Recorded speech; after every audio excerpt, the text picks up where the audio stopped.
that it was impossible to study African history without studying Europe, racism, and colonialism, and a good dollop of white supremacy too. I did go on to write my PhD thesis on the construction of racial categories, but that was much later. I find it remarkable that an academic racialized as white, studying, let's say, English folklore, would never be automatically assumed to have an interest in racism.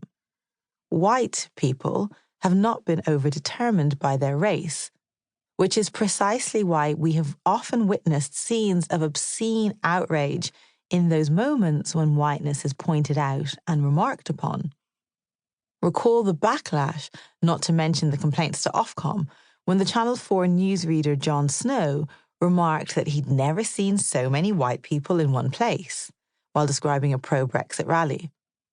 That outrage hasn't gone away either, and the kickback against the Black Lives Matter protests has asserted itself in numerous ways, most pointedly in the British government's threat to ban the teaching of what they term critical race studies. But my reluctance to offer allyship advice was about more than all that. Honestly, the word ally itself jarred with me. I still don't like it. The power dynamic it reproduces makes me feel icky, and I've seen way too many guides talking about the ally and the victim. In short, I find a lot of the discourse patronizing, both on a personal level and with regard to the prospective ally. It is not a world-making practice.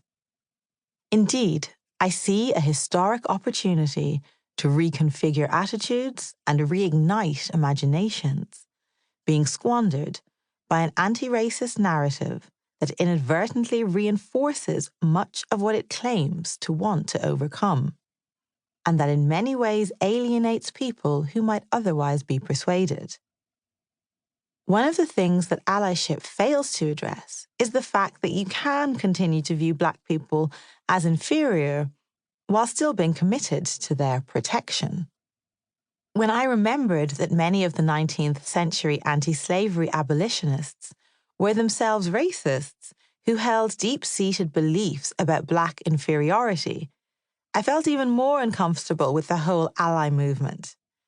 Where the abolitionists differed most from the racist slaveholders was in their response to how racial inferiors should be treated. On the belief in inferiority itself, they were often in agreement. In certain ways, today's anti-racists are the abolitionists of the 21st century.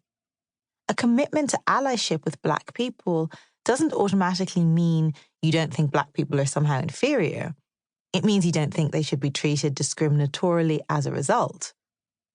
Moreover, the idea that anti-racism is an act of grace that benefits the poor Black victim obscures the psychological investment in, as well as the costs of, whiteness, the losses that are imbibed from its poisoned chalice, for white people too. Capitalism, patriarchy, and white supremacy have seduced and press-ganged people into servitude. Naming whiteness is necessary.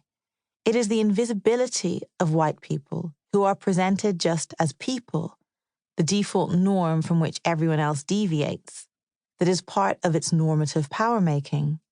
Yet the more you state and claim your whiteness, without doing any further work to unpack what that means, the more you become fixed to that articulation of self, the more you become wedded to whiteness.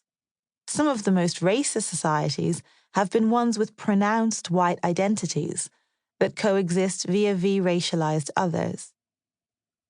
Unfortunately, much of the present anti-racist conversation is ahistorical and lacking in this analysis. It is also generally devoid of analysis of class or capitalism, which it seems to have largely replaced with interpretations of interpersonal privilege. As such, I have very intentionally engaged with texts from earlier generations of intellectuals and activists whose work comes from a different set of priorities, aims that seem both clearer and more collective. The 1971 Rap on Race is a public